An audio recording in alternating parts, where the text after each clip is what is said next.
예배 에티켓. 기도로 예배를 준비해요. 단정한 옷으로 갈아입고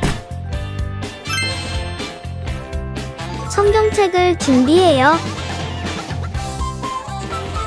하나님께 드릴 헌금을 준비해요. 바른 자세로 앉아요. 예배에 방해가 될 물건들을 치워 놓아요. 예배 중엔 옆 사람과 대화하지 않아요. 소리 높여 찬양하고 예배를 정성 다해 드려요. 오늘도 예배드릴 준비됐나요?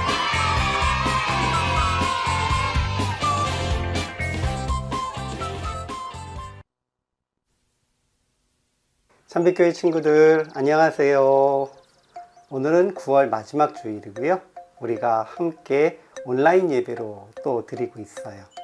지난주에는 성경학교로 우리가 3일 동안 모였었는데 어떻게 재미있었나요? 마지막에 저희가 잘 마무리를 하지 못해서 아쉬웠는데 오늘 예배 후에 복습 게임을 통해서 잘 마무리하도록 하죠. 자, 그러면 우리 친구들 지금부터 사도신경으로 신앙 고백 드리면서 하나님께 예배 드리겠습니다.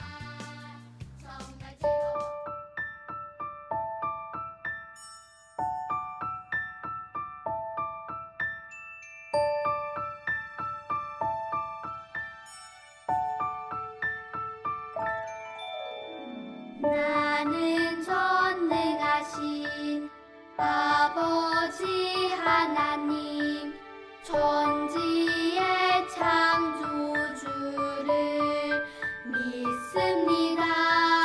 나는 그의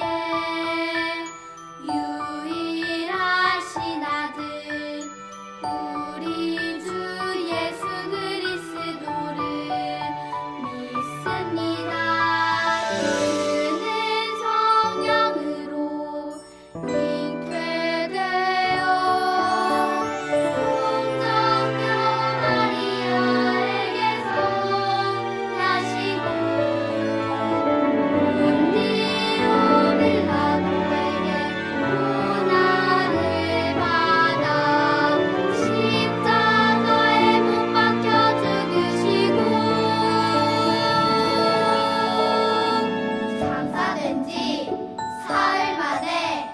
죽은 자 가운데서 다시 살아 나셨으며 하늘에 오르시어 전능하신 아버지 하나님 우편에 앉아 계시다가 거기로부터 살아있는 자와 죽은 자를 심판하러 오십니다.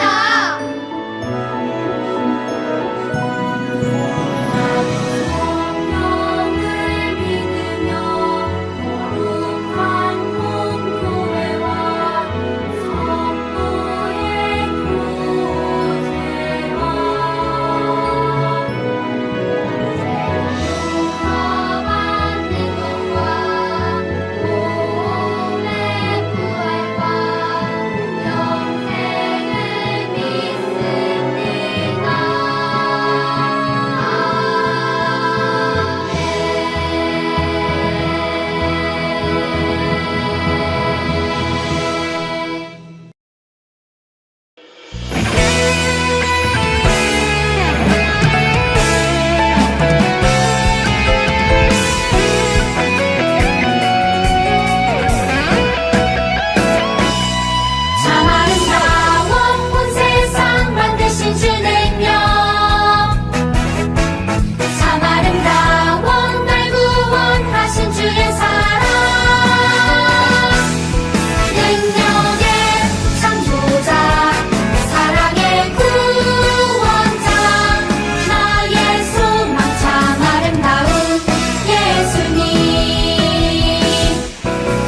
십자가에서 나를 보셨네. 나를 살리시고 나의 소망 되시려 저 십자가에서 나를 보셨네. 이제 내가 주를 봅니다.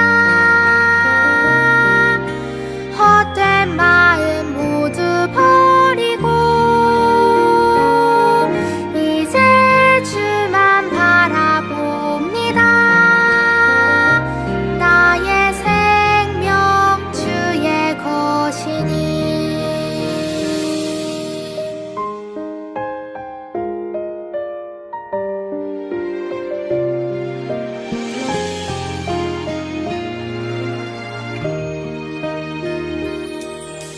나를 지으시고 나를 사랑하셔서 저 십자가에서 나를 보셨네.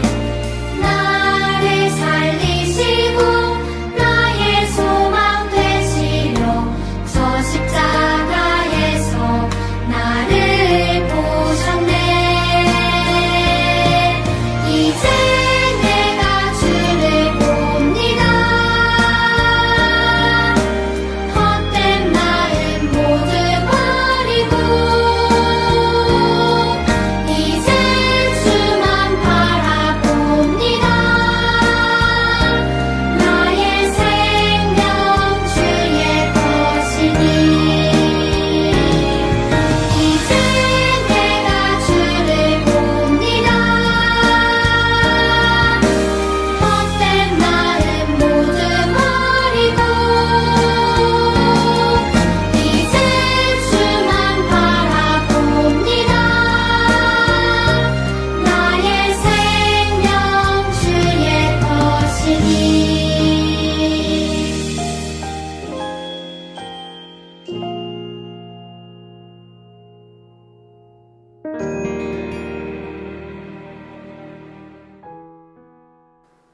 공동기도문은 우리가 한 목소리로 하나님께 기도드리는 시간이에요. 우리 친구들 또박또박 읽으면서 한 마음으로 하나님께 기도드리겠습니다.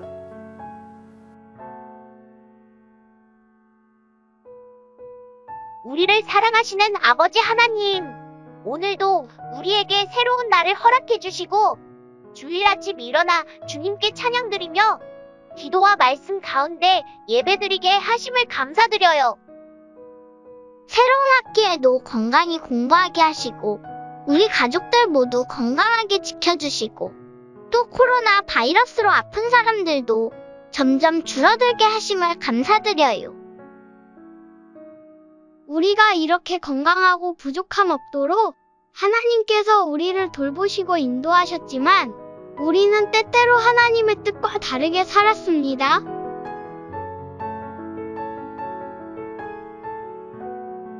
부모님께 그리고 하나님께 불평도 했고 형제들 친구들과 사소한 일도 다투기도 하고 공부보다는 노는 일에 집중하기도 했으며 온라인 예배 중에도 집중하지 못했습니다.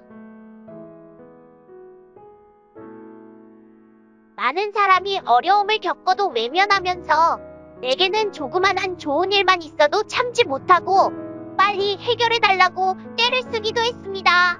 하나님, 이런 우리를 용서해 주세요. 하나님 아버지, 속히 코로나 바이러스가 사라지고 모든 생활이 예전처럼 돌아가게 해주세요. 학교에도 가서 공부하고 친구들과 만나며 교회에서도 함께 기쁘게 예배드리게 해주세요. 그리고 아직 코로나로 아픈 분들은 빨리 치료해주세요. 그리고 잠빛교회 친구들 모두가 서로를 위해 사랑으로 기도드리고 믿음 안에서 한 가족이라는 것을 잊지 않게 해주세요. 마지막으로 오늘 모든 친구들이 한 마음으로 예배 잘 드리게 도와주세요. 예수님의 이름으로 기도드립니다. 아멘.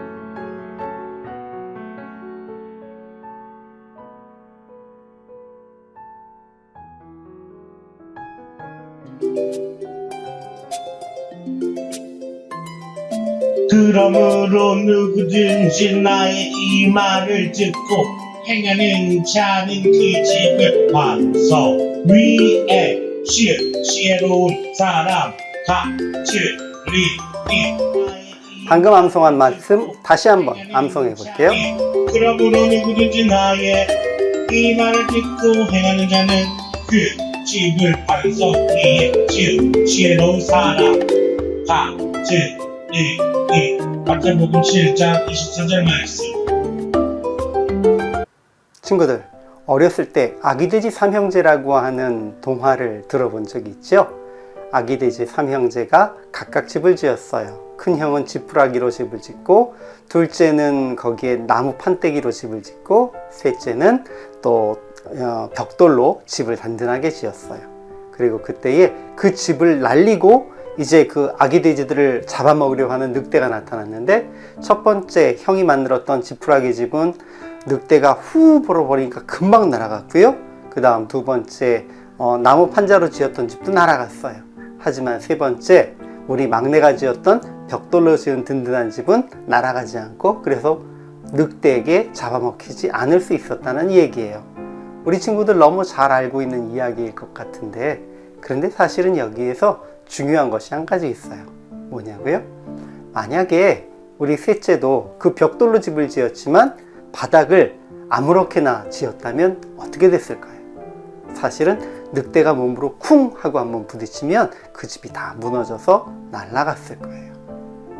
우리가 그 이야기를 들을 때에는 집을 어떤 재료로 짓느냐가 중요하다라고 생각했지만, 더 중요한 건 집의 기초를 어떻게 세우느냐예요. 요즘은요, 큰 건물들을 많이 짓고요, 또 큰 공사도 많이 해요. 그러다 보니까 큰 공사가 있었던 근처에 갑자기 땅이 푹 파이는 경우가 있어요. 튼튼하게 잘 지어진 것 같았는데 갑자기 길이 파여서 커다란 구멍이 생기고요, 그리고 또 집이 갑자기 무너지기도 하고요.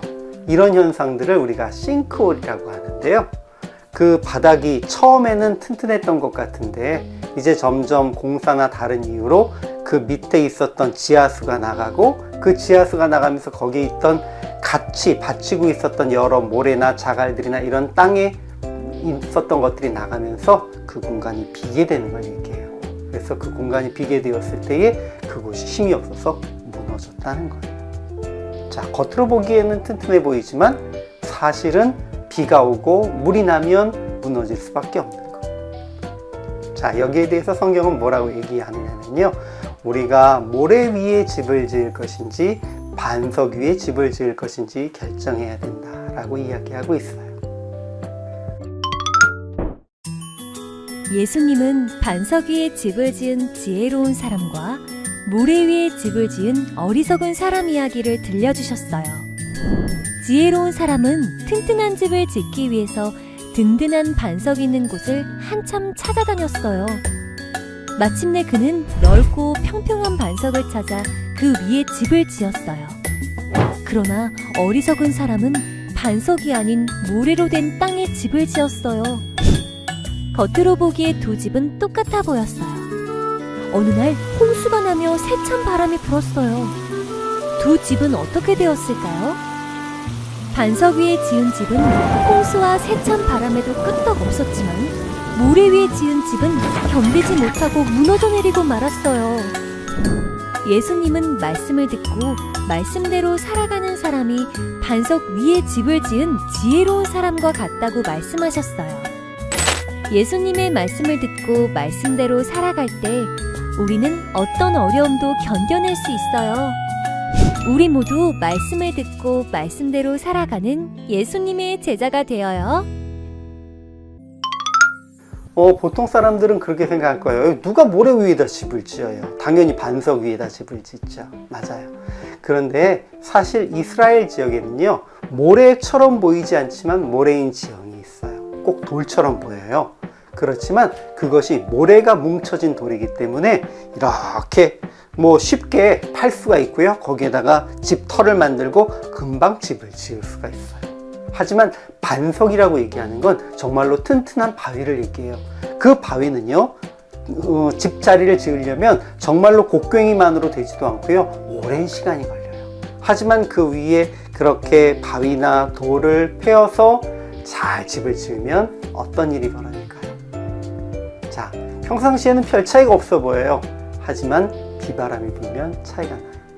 특별히 이스라엘 지역은요, 비바람이 항상 있지 않아요. 근데 갑자기 비바람이 몰려오는 경우가 있어요. 그럼 어떻게 되냐고요? 아까 얘기했잖아요. 모래인데 보기에는 돌처럼 돼 있는 곳, 거기에는 물이 스며 들어가면 갑자기 돌처럼 돼 있던 데가 녹아내리는 거예요. 그래서 집을 지을 때는 편하게 룰루랄라 지었지만 그 집이 금방 무너져서 사라져 버린다는 거예요. 그런데 반대로 반석 위에 지은 집은요, 집을 지을 때는 너무나 힘들고 어렵지만 그 집이 세워졌을 때는 비바람이 불고 또 엄청난 바람이 와도 끄떡없이 견딘다는 거예요. 성경에선 뭐라고 얘기할까요? 예수님이 바로 우리의 반석이시다 라고 얘기해요. 그리고 우리가 집을 지을 때는 바로 이 반석이신 예수님 위에 지어야 한다 라는 이야기를 오늘 하고 있어요.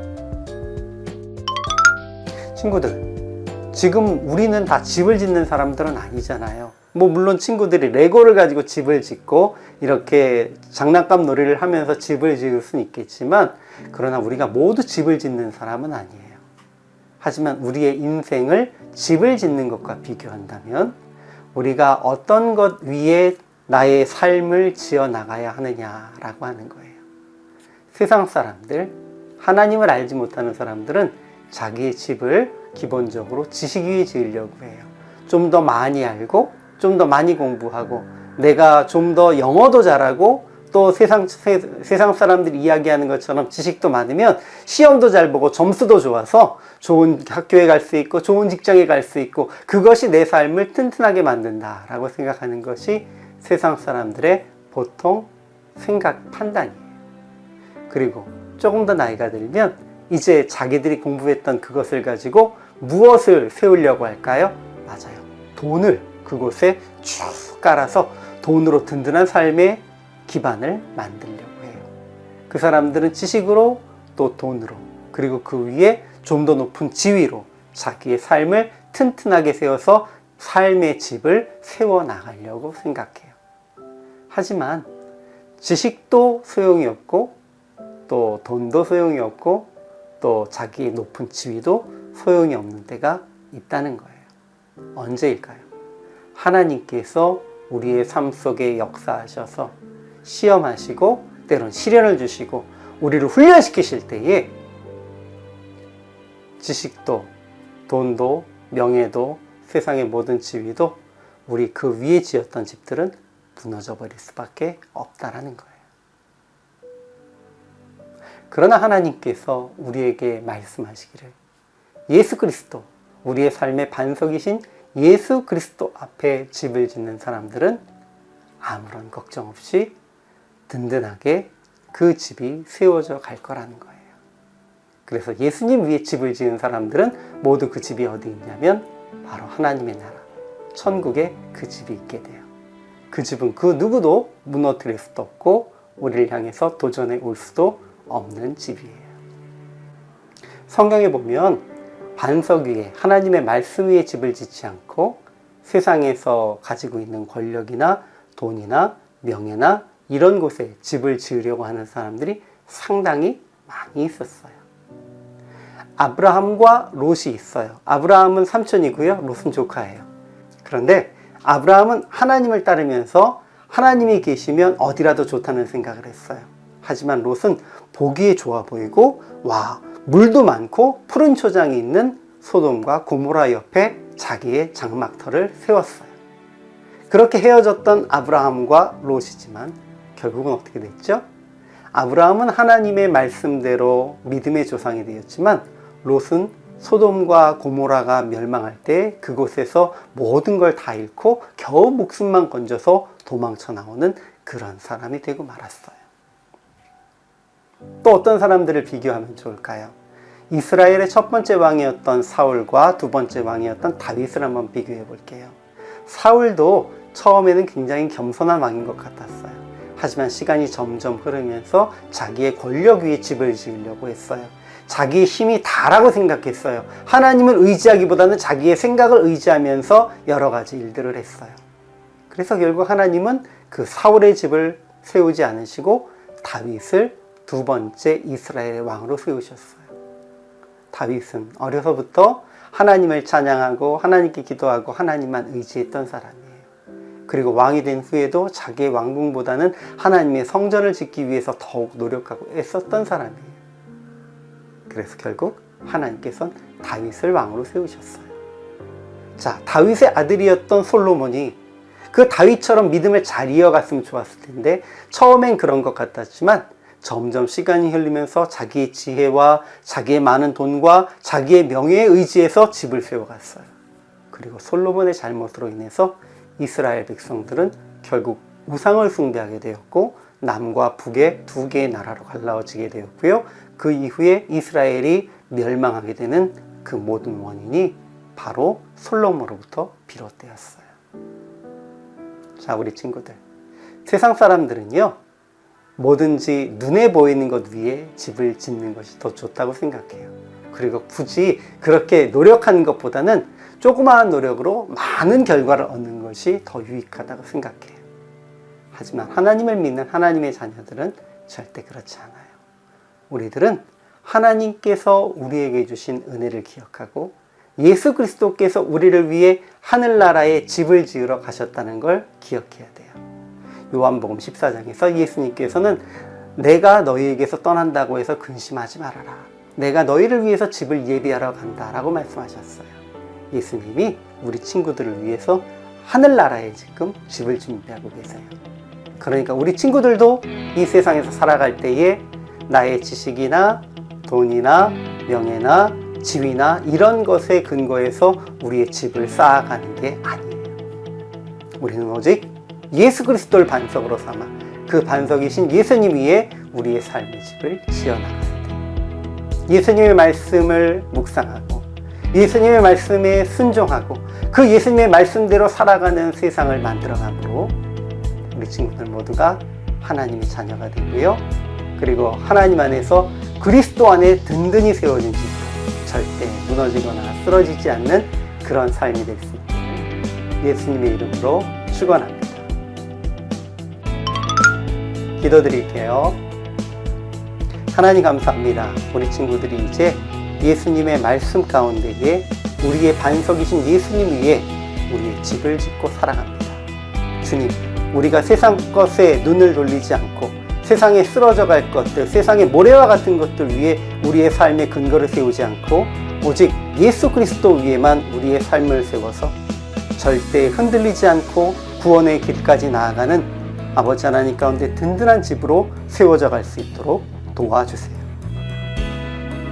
지금은 우리를 구원하신 우리 주 예수 그리스도의 무한하신 은혜와 아버지 하나님의 극진하신 사랑하심과 성령님의 인도하시고 동행하심의 능력 주시고 이제 세상의 모든 것들을 다 내려놓고 모래와 같은 세상 것이 아니라 든든한 반석이신 예수 그리스도 위에 우리의 삶의 집을 지어서 영원히 아버지 하나님 가운데 든든하게 세워져 갈 것을 다짐하고 작정하는 우리 초등부 친구들 머리머리 위에와 이들을 지도하시는 선생님들과 또 세계 열방 가운데에서 든든하신 예수 그리스도 구원의 반석만을 전하고 그 위에 집을 세워가는 모든 사역자들 머리 위에 지금부터 영원까지 함께 있을지어다.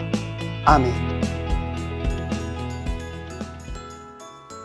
자, 우리 친구들 오늘도 예배 잘 드려주었습니다. 너무 고맙고요. 우리 예배가 끝난 후에는 복수 게임으로 모일 거예요. 지난주에 우리가 제대로 게임도 못하고 마무리를 했는데 오늘은 그 복수 게임을 마저 다 할 거고요. 그리고 우리가 각자 성경학교에 있었던 그 여러 가지들을 통해서 선물도 받는 시간을 갖도록 할게요. 오늘 우리 친구들 각 집으로 우리가 맛있는 간식을 배달해 드릴 거예요. 자, 그리고요, 우리 10월부터는요, 예배를 실시간으로 진행하려고 지금 생각 중이에요. 우리 친구들, 이제 실시간으로 예배를 드릴 때는 줌을 통해서 예배 드리게 될 텐데요. 그 줌을 통해서 우리가 함께 대화도 하고 서로 간의 의견도 얘기하면서 예배간에 우리가 더욱더 즐겁고 그리고 하나님 가운데 하나됨을 느낄 수 있는 그런 예배를 드렸으면 좋겠습니다. 그러면요, 이제 끝나고 나면 12시부터 바로 복습 게임 있어요. 잊지 말고 모두 참석해 주시고요. 오늘도 우리 친구들 예배 드리면서 함께 해주셔서 너무 고맙습니다. 다음 주에 만나요. 안녕.